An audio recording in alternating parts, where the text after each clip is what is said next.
Welcome to another video essay written, starring, edited, produced, and catered by me, Alicia. So the Oscars nominations are out, and per usual, people were totally chill and normal about it.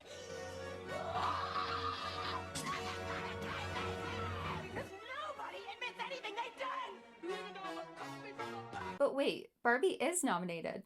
8 times. Barbie is nominated for Best Supporting Actor, Best Supporting Actress, Best Adapted Screenplay, Best Costume Design, Best Production Design, twice for Best Original Song. Wait, that's only 7. Oh yeah, the big one, Best Picture. So some people were quick to point out how Ryan Gosling, was nominated twice, while Margot Robbie and director Greta Gerwig were not, because misogyny, I guess? We even heard from beloved horror novelist Stephen King. No nom for Greta Gerwig? Can that actually be true? And former First Lady and Secretary of State Hillary Clinton. Greta and Margot, while it can sting to win the box office but not take home the gold, your millions of fans love you. You're both so much more than Knuff. Hashtag Hillary Barbie. But here's the thing. They are nominated. Not in the Best Actress and Best Director categories, that much is true, but Greta, having co-wrote Barbie, is nominated for Best Adapted Screenplay, and Margot Robbie, having produced Barbie, is nominated for Best Picture, the highest award of the night. You know who else is nominated, though? America Ferrera. Yeah, the one who made that monologue. Some are losing it over Greta and Margot being snubbed when they are in fact nominated in other categories, while simultaneously ignoring America Ferrera's nomination. She is one of the only Latina actresses and the first Honduran woman to receive an Oscar nomination. She, after 20 years in the industry, is more than deserving of celebration, and I'll let Barbie herself explain why. Tonight we recognize the extraordinary America Ferrera with the 8th Annual CERT Award. On screen, she plays characters that defy stereotypes, push boundaries, and inspire the next generation to see themselves as they are. Off screen, she is remarkably grounded, surprisingly silly, seemingly unaffected by the talent she possesses, and always on the right side of a cause. Is America Ferrera not hashtag Knuff Hillary? Interestingly, many have proclaimed which actress they would rather see America Ferrera replaced with in the Best Supporting Actress category. So I now ask, which of the talented actresses in the Best Actress category would you rather see Margot Robbie replace? Don't get me wrong, I adore Margot Robbie, but I also think a Best Picture nomination is nothing to scoff at. She helped spearhead a project for a lot of talented people, now nominated 8 times over. It literally grossed $1 billion, including Barbie. 3 of the Best Picture nominations were directed by women. We have Past Lives, directed by Korean-Canadian director Celine Song. Justine Triet, nominated for both Best Picture and Best Original Screenplay for Anatomy of a Fall. It's okay to love Barbie. I love Barbie, but the reaction to 8 Oscar nominations seemingly not being enough while overlooking the achievements of the film's other nominees, many of whom are other women, is certainly a choice. This reaction is exemplified by an article published by the Los Angeles Times, from which I now unfortunately quote. If only Barbie had done a little time as a sex worker, or barely survived becoming the next victim in a mass murder plot, or stood accused shoving Ken out of the dream house's top window. Certainly millions of Barbie fans are currently wishing they could push someone, perhaps a member or two of the Film Academy, out of a very high window. In case you missed that, those references are shading the women nominated in the Best Actress category, the worst of which being Lily Gladstone, because I know we're not actually minimizing the genocide of Indigenous people over checks notes. Barbie nominations? Lily Gladstone is one of the only Indigenous women ever nominated for an Oscar. The selective outrage over the perceived Oscar snubbery in the name of feminism is extremely ironic to me because it does prove a point. And I don't mean this one. You've heard of separating the art from the artist, but can you separate the problematic doll franchise from its evil multi-billion-dollar exploitative corporation? The way a mildly subversive toy film has people going to battle to defend the Barbie brand in the name of feminism is a dystopian capitalist response that Mattel could have only dreamed of. And I think they did. As I said, I love Barbie. I thought it was a fun, colorful film that had some really touching moments. Do I think it was some kind of groundbreaking feminist manifesto that's going to be a beacon of change for Hollywood and society for the better? No. And apparently neither does Mattel. Gerwig and Robbie have agreed that Barbie is a feminist film. However, Mattel has rejected that description, so more on that later. I find that reactions to any criticism of Barbie tend to be pretty dismissive, like as if the movie is untouchable because it touches on some surface level feminist themes. You hate women and you uphold the patriarchy and you just didn't get it. I mean, like, maybe if you're Ben Shapiro, but a lot of the criticism is thoughtful and is well deserved. And just because we enjoy something, or even love something, doesn't mean we can't criticize it. So many have pointed out that Barbie only really scratches the surface when it comes to its exploration of feminism, and that is certainly okay to a point. Here's a thread I made 24 weeks ago after seeing the movie. The way Barbie didn't actually explore any radical or revolutionary feminist themes, but it did contextualize feminism in an accessible way, and people still understand it as anti-men? LMAO. The patriarchy is bad for everyone, actually. I don't know. The extremist perception of something so inherently surface level is actually not surprising at all. It's important to note that not everyone is familiarized with or even accepting still of feminism and its core ideals. I understand Barbie is a family movie released for a worldwide audience, many of whom have never even heard the word patriarchy before. So in that sense, I think these themes can be quite useful and actually work quite well. Others have argued that Barbie isn't even Feminism 101, but is a story about an innocent, childlike woman who experiences patriarchy for the first time. She is like a lot of young girls in that way, and her experiences and changing perspective are certainly relatable. Barbie is also about emotional maturity and morality. As ignorance is no longer bliss, stereotypical Barbie realizes she wants to become human. Instead of having a great day every day as a beautiful, perfect doll, she chooses to feel. I also personally love what they did with Barbie and Ken. Unlike the other Barbies, stereotypical Barbie wasn't the strong career girl, a homemaker, a lawyer, an astronaut, or the president. She was a girl's girl who loved fashion and having dance parties. But in her rejection of Ken, she also wasn't the strong, I don't need a man trope. She instead was focused on her own emotional journey, and Ken needed to learn to respect that boundary and also be confident in himself. I think this is a positive message that's often lacking in cinema, that you're not entitled to someone else's affections, and in turn, someone else's affections don't define who you are. That said, the film did enter itself into discourse about feminism, patriarchy, toxic masculinity, and corporate greed, which warrants criticism through those lenses. Barbie has received criticism and praise for its use of diversity, and I would say that while the cast is pretty diverse, the story is not. I know in Barbie Land they're going for a matriarchal utopia, but then in the real world they do portray patriarchy and gender dynamics just with zero intersectionality. Talking about that and ignoring everything else is literally just white feminism, which historically overshadows those who experience overlapping concurrent forms of oppression. Different aspects of an individual's identity, like race, class, and sexuality, interact with how they experience the world. For instance, our Woman of the Hour, America Ferrera's empowering speech about the impossibility of being a woman was meant to be as generalized and far-reaching as possible. This, in line with the film's surface-level feminist messages, is okay, but consequently, it too lacks intersectionality, making no recognition of the different ways that various individuals experience discrimination under patriarchal systems. It falls under a category of criticism that Greta Gerwig has faced repeatedly, and that is her association with white feminism. I found Broe Deschanel's video essay on Greta Gerwig and the Universal Woman hits the nail on the head.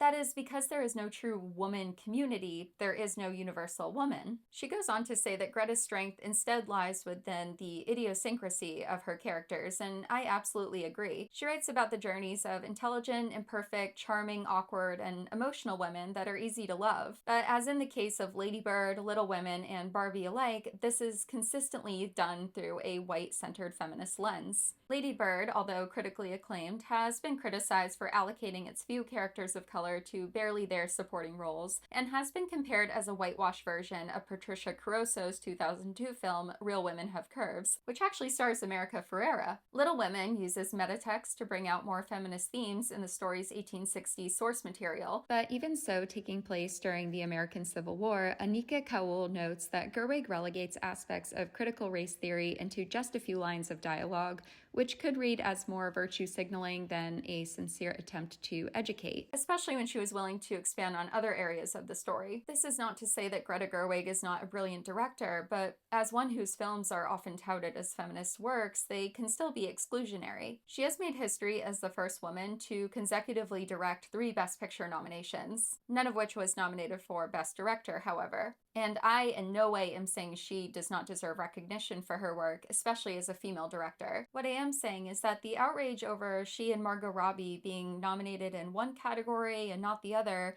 while a woman of color is being recognized for her achievements on the same film, is not a balanced perspective. Can we also talk about how America Ferrera has been asked in multiple interviews to comment on the snubbing, and she even released a statement like expressing disappointment? I don't know. I know she's just supporting Margot Robbie and Greta Gerwig and she's close with them, but it just feels so weird that she has to like go on an apology tour for this.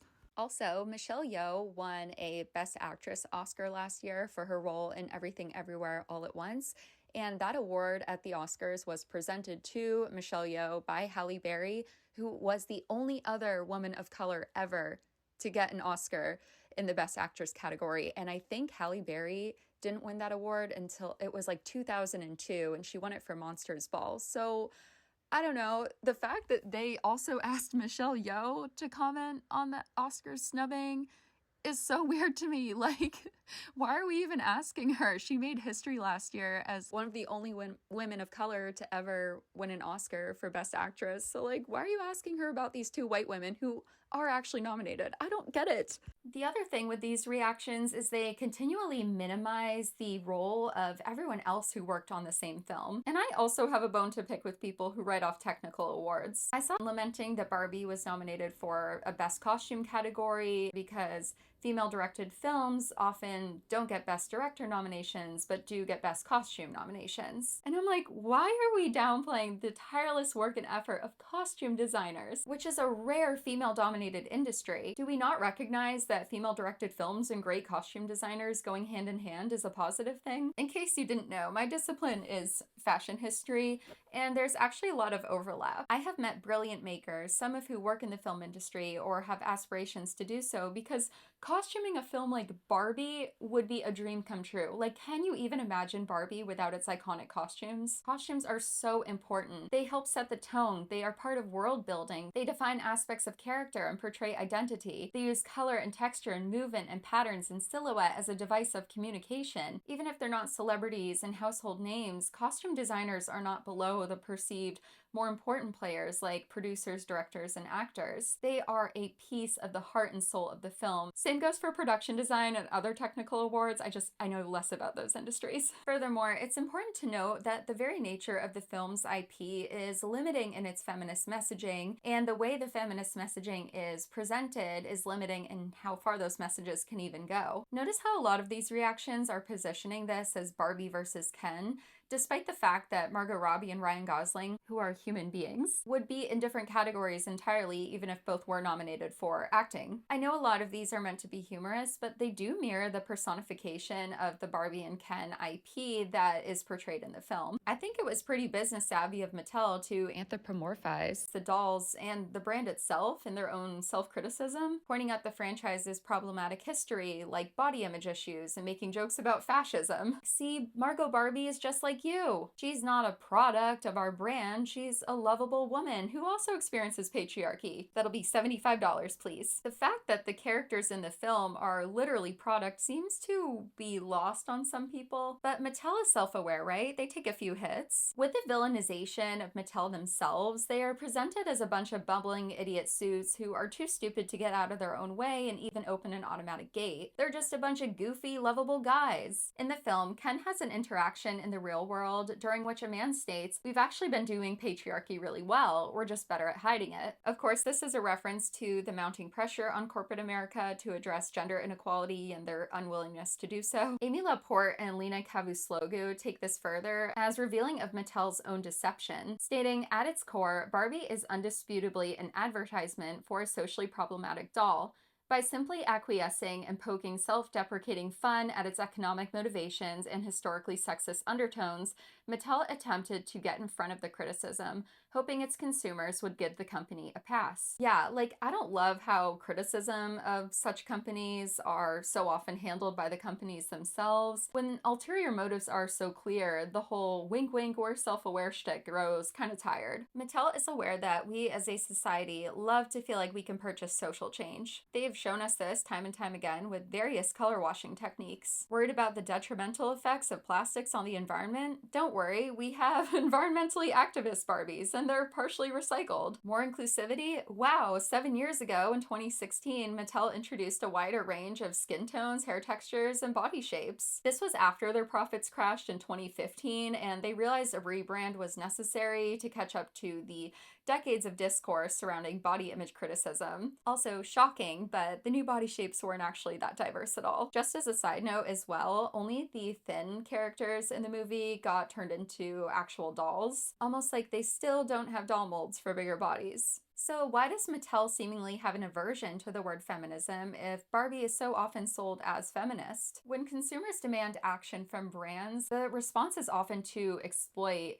femvertising or purplewashing under the guise of female empowerment. Purplewashing is the marketing and political strategies intended at promoting people, companies, associations, and other organizations through an appeal to gender equality using feminist values at their convenience. This strategy is designed solely to sell more products to women and very rarely involves a genuine subversion or transformation of gender stereotypes. Margarita Martinez-Fierro and Idalia Garza-Veloz note, capitalism has been able to take in feminist, anti-racist, or ecologist discourses, saving them from the least problematic elements for neoliberal development, distorting the pillar arguments of the target system, disabling them, and making business of their own stories. Which is a bangin' quote, I must say. Mattel is certainly a repeat offender of this behavior. Verily Bitchy has a fantastic video essay entitled The Plastic Feminism of Barbie on this topic, which I will link below as well. They note that the We Girls Can Do Anything campaign and partially recycled Barbie dolls and sad attempts at diversity coexist with environmental damage, perpetuating unrealistic beauty standards, and labor exploitation. Oh yeah, that part. Since there are those who seek to minimize the decades of problematic behavior attached to the Barbie franchise in the name of girl power, why don't we check in with the real-life women who make Barbie? In 2020, China Labor Watch went undercover to investigate Mattel's factories in China, and the findings were